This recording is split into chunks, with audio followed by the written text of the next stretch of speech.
Artyom Levshunov is leaving Michigan State and turning pro. Did he and the Blackhawks make the right decision?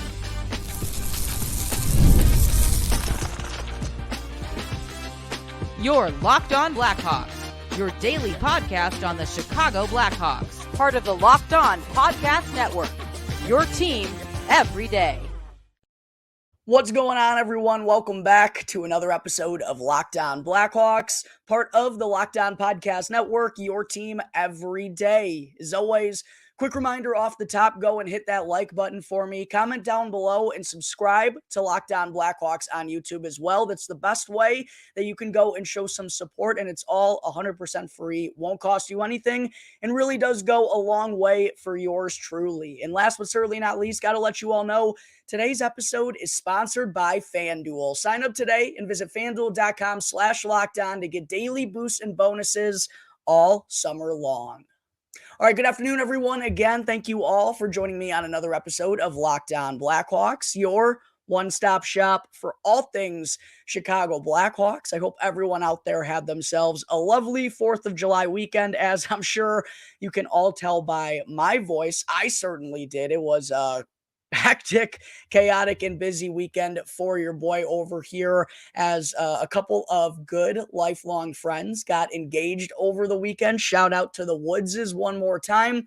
And then another close buddy of mine, shout out to Monty, moving into his new home with his girlfriend as well. So I had lots of festivities on top of course, the usual 4th of July celebrations. Lots to be excited for your boy. Hence me kind of losing my voice here a little bit. So I do apologize for that. I appreciate you all bearing with me and appreciate you all joining back in with me following the holiday weekend. It's been 4 days now since we last spoke, since I last did a show. And of course, over the weekend, to kick things off, the most notable Blackhawks news from over the holiday weekend was none other than 2024 second round pick Artyom Levshunov making his decision. And actually, the last time I did a podcast, I expected, the decision to come sometime here relatively soon to give Artyom that sense of what his next step is going to be, and also to kind of do a little bit of a courtesy to Michigan State to have them informed of what their roster is going to look like for the season that's, kind of right around the corner. I know we're in the middle of summer, but hey, hockey season's only 3 months away. Doing Michigan State a little bit of a courtesy. And also, you gotta get a sense of direction for what Artyom Levshunov is going to be doing next. We finally got that answer, and as I anticipated, Levshunov has officially foregone his final 3 years of eligibility and signed his entry-level contract with the Blackhawks to leave Michigan State. That's a $975,000 entry-level contract, which, if he doesn't play in 10 NHL games this upcoming season, will slide another year and then will expire in 2028 instead of 2027 like it's set to right now, and also could even slide to 2029 if he doesn't play 10 games in the 2025-2026 season either. But at that point in time, seems a little bit unlikely. But yeah, the decision, not surprising to me whatsoever. And if you remember, my opinion on this matter was a lot different than my expectation. I personally, like a lot of you all in the comment section, I feel like this was a pretty common and reoccurring theme down below in the comments. Most of us, it felt like, wanted to see Artyom Levshunov go back to Michigan State. I mean, it's really been a whirlwind last year and a half for him. He's only been in North America for 2 years, right? And didn't even get like a normal training camp going into his freshman campaign at Michigan State last year. And then all the craziness of getting drafted second overall and the media and then Blackhawks development camp. It's a quick turnaround. So I felt like, and also considering just how things have gone for Blackhawks, early first round selections, Kirby Dach, of course, and Kevin Korchinski are the two that kind of come to mind. Both probably could have used another year in junior for the sake of their development. Levshunov obviously played college hockey instead of junior, but considering how Kirby Dach's rookie season went, considering Kevin Korchinski went through his own struggles this past year as well, I feel like the Blackhawks maybe would have made different decisions had they had the opportunity to do such. And it kind of felt like they could have done that here with Artyom Levshunov. And, each player is their own individual case, and Levshunov is a lot bigger, and I feel like he can play like a grown man and play in a grown man's game already because of his size and the way he usually goes about his business and how he can handle himself physically already. So yeah, that does make him a unique case, but I still feel like the Blackhawks had an opportunity to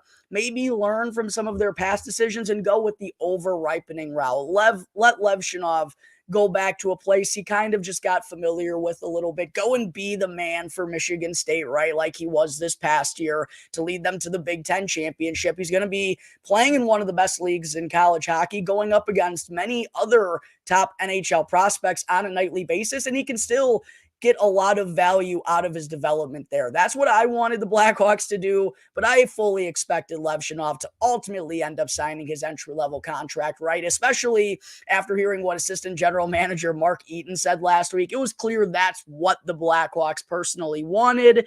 And Levshunov, there are also some rumors that I talked about that maybe he didn't love the academic side of college hockey. So this is what I expected to happen. I expected Levshunov to sign his ELC. As far as how it will turn out, only time will tell. But the next question, obviously, is where is Artyom Levshunov going to play next year?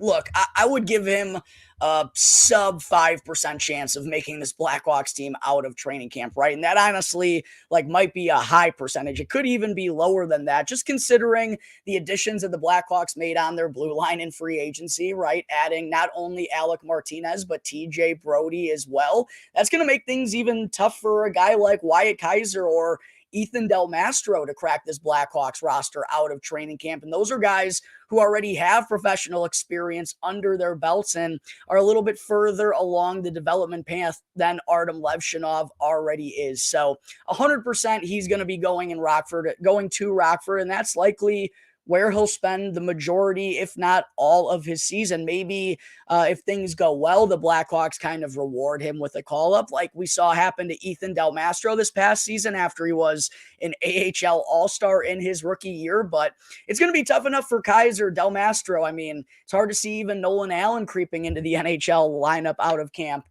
Considering the additions that they've made here. So for Levshunov, who's much younger than those guys and has only played 2 years here over in North America, right? Like he's still kind of getting settled to this size ice. I'm sure he's comfortable at this point in time, but it's something to also note.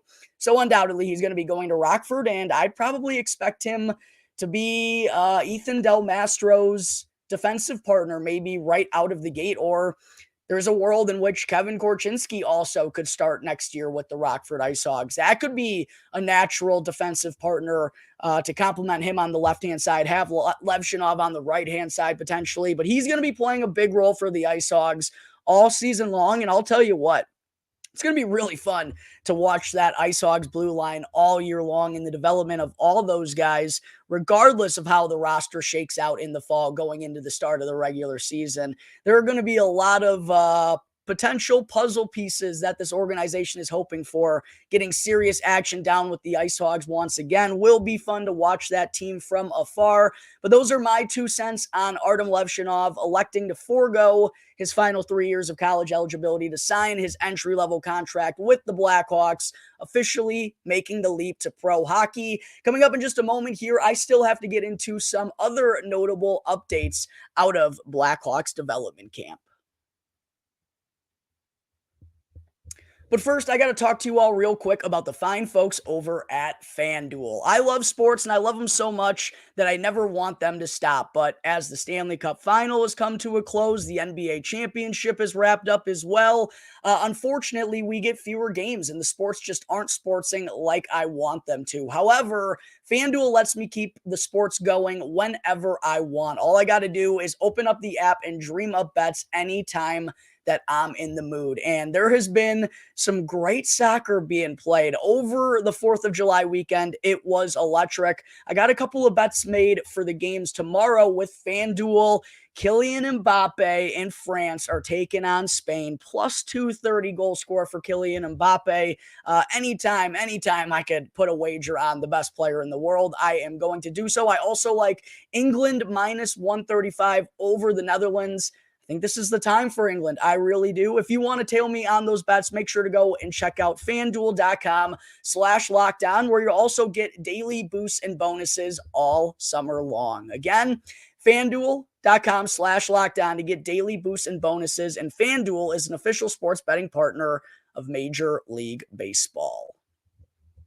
Segment 2 not only has the NHL draft and free agency made everything a whirlwind for the Blackhawks here over the last couple of weeks, but you can't forget about prospect development camp either, which typically follows the NHL draft the week after. And this used to be my favorite time of the summer, Blackhawks fans, to go down to Fifth Third Arena for a week, get an opportunity to look at some prospects, some guys who have maybe been in the system for a couple of years. How do they look in comparison to development camps in the past? How has their development gone over the last couple of years? And also some of the new guys who are just part of the most recent draft class, mingling with all the great Blackhawks fans and the Blackhawks media. I really, really enjoyed doing that. However, last year, the Blackhawks organization elected to make it off-ice activities only for prospect development camp, which, to be fair, absolutely makes sense for the players who 100% should be top priority over me as a fan or the media or anything. It just makes sense given their schedule and kind of the timing when this goes down, right? Like it's usually a month or two after these guys just went through all their long seasons. You know, guys are training, they're staying in shape all year long. But in terms of kind of on ice stuff, this is usually a little bit of a dry part of the summer for the prospects. So it's a little bit more natural to have things off ice activity stuff only. And they just really work on strength training and stuff like that. Johnny Oduya, Blackhawks legend, comes in to talk to some of the prospects about how important it is to take care of your body and the nutrition, all that stuff. And you should definitely listen to Johnny Oduya about all of that because he is absolutely jacked. But even though Blackhawks development camp has moved off ice for the second consecutive year, we do still have some noteworthy updates to get into about some of the top prospects in the organization. First and foremost, Ryan Green, who I had inside my Blackhawks summer 2024 top 10 prospects ranking. He was officially offered his entry-level contract by the Blackhawks here this past summer. Mark Eaton, assistant general manager, confirmed that to Ben Pope in an article from the Chicago Sun-Times, of course, that he posted recently. Green did get offered his ELC from the Blackhawks, but elected to turn it down to go back to Boston University for his junior season, which I personally think was the right decision for him. And I'm aware that Ryan Green probably could have turned pro. That would have been the more natural step, I think, in his development, especially how the Blackhawks have kind of treated prospects over the last couple of years. And assistant GM Mark Eaton even said the same thing. Like, they told Ryan Green they probably think he's ready to take that next step, but they did ultimately end up respecting his decision to go back. And they do believe that there's still a lot of value in considering his character and the opportunity that he's going to get there. He's still going to get a lot of good stuff out of going back to the Terriers for a third year. And I'm personally really excited about this upcoming season for Ryan Green. I think he's going to take a really big step. I think he's going to get a primetime opportunity for BU, probably their top line center, as I expect Macklin Celebrini to make the leap to professional hockey and could even potentially be in the mix for the next captain. I expect him to be at least wearing an A, considering how impactful he's been for them as an underclassman, coming off a year in which he had 36 points in 40 games for BU last year and helped them reach to the Frozen Four. And Green referenced, that loss in the Frozen Four, it really stung, and he's still kind of thinking about it. So he's going back for one more opportunity, one more run at a national championship. And how cool would it be to see Ryan Green lead BU back to the promised land? Going to be fun to keep up with him this year, and I'll be doing that all the time on Locked On Blackhawks. A couple of other prospect updates as well. Nick Lardis officially is going back to Brantford for one more year, which I think is absolutely the right decision. Yeah, he thrived there once again and had 50 points, 29 goals, and 21 assists in 37 games worth of action. But that was the thing about it. He didn't really get a full year's worth of development because it was cut short due to a shoulder injury, if I could talk, excuse me. It's also what led to Marek Vanacker being the leading scorer for the Brantford Bulldogs this year and taking on a bigger opportunity because Lardis was out of the lineup. He really filled it up in the stat sheet during that stint, and both of them are going to be going back together to the Bulldogs to be teammates, and now, of course, both Blackhawks prospects. But I do think with Nick Lardis, being part of the 2023 draft class, makes sense for him to go back to the OHL for one more year. And by the way, Nick Lardis just turned 19 years old today, still so young and so early in his development. He did get to get a little bit of pro experience late in the season, made his pro debut with the Rockford Ice Hogs. But again, I think it's best to not rush him along to the scene, especially as an undersized player. Give him another year as a 19-year-old to hopefully kind of round out his body and get a little bit stronger, and then he'll make the leap to Rockford this time in the summer of 2025. Speaking of guys making the leap to Rockford, we got an official update on the futures of Gavin Hayes, Paul Ludwinski, and Samuel Savoie. All three of them are going to be making the jump to the Rockford Ice Hogs next season, which is only natural, again, considering the kind of timelines that the Blackhawks have gone about these things, especially since Kyle Davidson has taken over. All three of them were part of that 2022 draft class, and it's time for them to make that leap to professional hockey, considering how their careers have fared in junior thus far. Gavin Hayes has been phenomenal in the OHL each of the last 2 years, and I thought it was interesting. Mark Eaton told Ben Pope that the two things the Blackhawks really told Gavin Hayes to work on during this past season was his strength. 6'2", he's got good size. Was weighing 175 pounds going into last year. He's definitely going to have to bump that number up if he wants to have success at the pros. And they also told him to work on his acceleration, his first couple of strides, getting to that top speed faster. And Mark Eaton said both of those areas Hayes did a very good job at in terms of taking it to that next gear this season. They were very happy to see the results that he made in those two departments. And he also noted that he felt Gavin Hayes did a better job at taking on contact and kind of handling his own out there on the ice, which of course is going to get tested more at the AHL level than it ever has for him in his career in the OHL. So looking forward to Hayes making that leap, back-to-back 80-point campaigns in the OHL this last year. He had 37 goals and 39 assists in 55 combined games, 86 points in 55 games for the Flint Firebirds and the Sioux Greyhounds. Natural for him to make that leap. Same with Paul Ludwinski. 39th overall selection for the Blackhawks back in 2022. Had a really necessary bounce-back campaign this past year with the Kingston Frontenacs, his second year in a row being the captain of that team. 69 points, 23 goals, and 46 assists in 60 games, well over a point per game margin. And in the year prior, his offense was really lackluster, and there were some questions around Ludwinski going at number 39. I do still feel like it's probably a little bit too high, considering I would say he has a bit of a capped ceiling offensively, but I'm much more encouraged by his chances now than I was this time last year. He only had 9 goals in 47 games 2 years ago with Kingston, so nice to see him making the leap. Like Nick Lardis, he also got 1 game's worth of action with the Ice Hogs late in the year. Excited to see, his good speed and the high motor that he provides to get up and down the ice and make impacts in all 3 zones. Excited to see how that's going to transfer over to the AHL level next year with Rockford. And then Samuel Savoie, 22 points, actually did play in 21 games last year. Got traded to the Roy-Noranda Huskies, ended up with 22 points, like I said, in 21 games. But the fact that he even got back on the ice to play in game action last year after the brutal broken femur that he suffered in that preseason game against the Detroit Red Wings. Real scary incident there. Yeah, just kind of amazing that he was able to recover that fast and actually get into games. And, obviously you would have liked him to be healthy, but something is better than nothing. Absolutely. You got to wonder how that injury has affected Savoie's foot speed, and that wasn't even really what he was known for in the first place. It was kind of his antics, and he has some decent offensive ability, but feels like he's really going to be a Dave Bolland, Andrew Shaw, rat under your skin type of player. So hopefully this leg injury has healed up nicely for him going into his first year of pro hockey. Going to be fun to see his antics, maybe even along with Paul Ludwinski, who's got a little bit of that sandpaper and get under your skin ability with him. Could be fun to see those two bash bros, if you will, play on the same line together down in Rockford, but excited to see all 3 three of those prospects who are each under 21 years of age, making the leap to the professional level. And, with other players like Colton Dock, Cole Gutman could potentially be down there, Landon Slaggert as well, maybe even Frank Nazar,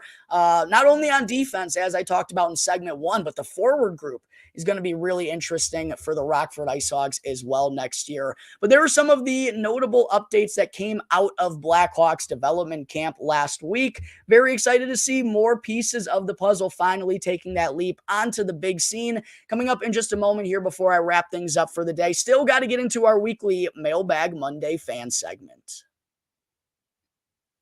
Back here on the Locked On Blackhawks podcast, part of the Locked On Podcast Network, your team every day. As always, just a reminder to go and hit that like button, comment down below, and subscribe to Locked On Blackhawks on YouTube if you haven't done so already. I greatly appreciate it. Always puts a big old smile on my face. Go help me out. It only takes 2 seconds and won't cost you a single penny. Also, make sure to go and check out the new Locked On Sports Today, because Locked On has launched the first ever national sports 24/7 streaming channel on YouTube. And Locked On Sports Today is here for you 24/7, covering the top sports stories of the day with the local experts of Locked On, plus all of our national shows that cover every single league. So please go and check out Locked On Sports Today on YouTube and subscribe to the first ever national sports 24/7 streaming channel.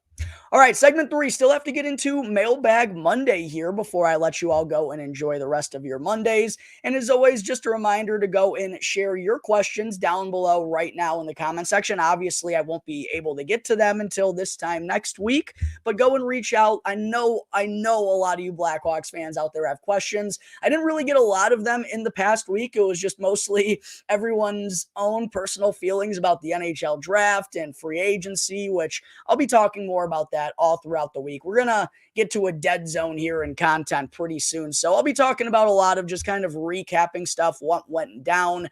But I can't do Mailbag Monday if you all are not asking me questions. So drop them down in the comment section. You can hit me up on any of my DMs on socials, or you can even throw your question in the community tab on the Locked On Blackhawks YouTube channel. But getting into it here, first question I have comes from Anton Loberv, who asked, what would have been your ideal first round for the Blackhawks, Jack? Because it doesn't feel like that happened. It didn't happen. My ideal, I don't think anyone's ideal first round happened, although that's usually hard to accomplish in the NHL draft. So the expectations being, as ideal as they could be is a little bit crazy, or a little bit far-fetched, I guess is a more better word to put it. But I do think an ideal first round was there for the Blackhawks. My best of both worlds, knowing what I do now, how everything shook out. And obviously, this is why it's hard to put together a perfect draft, because this doesn't happen. It would have been taking Artyom Levshunov second overall. Yes, believe it or not. But the reason I say that is because there was a world out there in which the Blackhawks got Ivan Demidov at number 4. And all we needed was frickin' Pat Verbeek to take Caden Lindstrom third.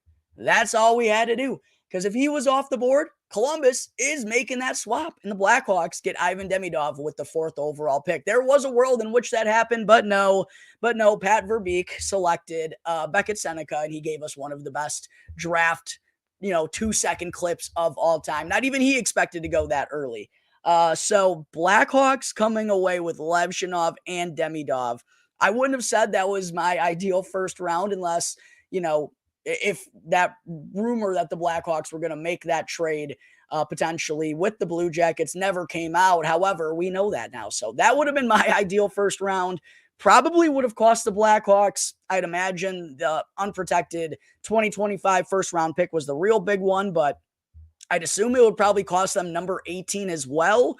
So then that pick comes off the board, but to still come away with Artyom Levshunov and Ivan Demidov, that would have been outstanding. And then I don't know if Davidson would have felt the same desire to go and trade up into the first round for a third time and come away with Marek Vanacker at number 27. But I actually like that trade up. And there's been a lot of rift in the comment sections recently about Kyle Davidson's draft. A lot of hate for Marek Vanacker because they felt he wasn't going to be there, or he was going to be there at 34. I don't think he was going to be there. there has been a lot of buzz in the month and a half leading up to the draft that Vanacker was going to creep into the first round, and it kind of seemed like I believe that was what was going to happen. I don't think he was going to make it to 34, considering the buzz around his name. So I actually don't really mind that pick. And a lot of people are upset about getting rid of second rounders and having more cracks at it. Yeah, you can make an argument for that, but at the same point in time, the Blackhawks are in a position where quality surmounts quantity. Like, they have quantity at this point, and that's why I was upset with Sasha Boisvert at number 18, because I feel like it was a position for the Blackhawks to go upside because they have quantity in their prospect pool. But I still had no problem with Merrick Vanacker going at number 27 in the Blackhawks, getting rid of a second round pick. I know they have a good track record with second round picks, but it's all kind of a gamble at that point anyway. You might as well draft as soon as possible, and we won't even know how it shakes out until 4 or 5 years down the road ultimately. So, yeah, that would have been my perfect first round, though. Obviously, that isn't what ended up happening. I still thought it was a fine first round of the NHL draft for the Blackhawks, and really like what they did in the third round in particular. At Mark 43564 emailed in the podcast and actually asked, favorite pick of the draft and free agency. Favorite pick of the draft, Artyom Levshunov. I really do think he's going to be a very good player. I didn't have any dispute against his talents going number 2 overall with the Blackhawks. However, I still would have liked for them to take Ivan Demidov, so I'm not going to go there. I'm going to say it was John Mustard at 67. I mean, how good have the Blackhawks done at 67 in these last 2 drafts? Nick Lardis and John Mustard, like, I don't know if there were any mock drafts out there that had Mustard making it all the way to the third round. And there was even someone in the comment section, I apologize for forgetting the name, but someone said I was more impressed by Mustard's highlight tape than I was of Sasha Boisvert's. I kind of honestly feel the same way. I feel like there could be more upside for John Mustard. But again, that's just my personal opinion about Sasha Boisvert. I think he's going to be a good NHLer.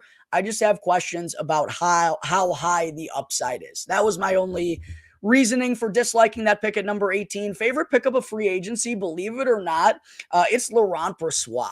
I did not think the Blackhawks were going to be in a market for, and look, I know Brossoit doesn't have the largest sample size, right? He's never played more than 24 games in a season. He's always been a backup, but he's going to come into Chicago here as a backup, and I just thought he was going to command more on the market. I guess I underestimated how much teams were going to worry about that lack of a sample size. I feel like the Blackhawks, getting him at $3.3 million AAV over 2 years, like, that's a really, really team-friendly contract that I think can only provide upside, because even if Brossoit has a little bit of a regression, he's going to be better than Arvid Soderblom, and he's going to be capable of playing games, and they won't have to ride Peter Mrazek like they did last year, which, you know, if they had to do that again, considering Mrazek's age and his injury history, I don't know if he would have been able to make it through the year. And quite honestly, it was a little bit amazing that he made it through this last one.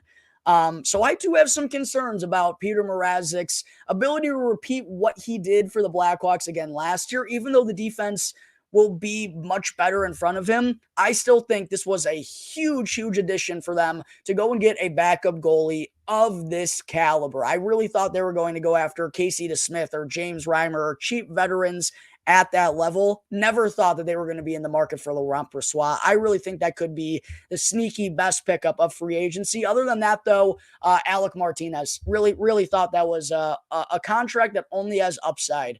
1 year at $4 million to kind of help develop along with Kevin Korchinski and the young guys. Like, there's no way that can go bad. Even if he winds up getting hurt, it's not like it's going to wind up financially costing the Blackhawks.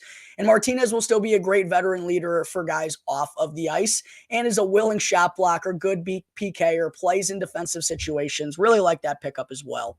Next question comes from Queen Bee 1993, who asked, realistic expectations for this team next season after their additions. And what about Bedard?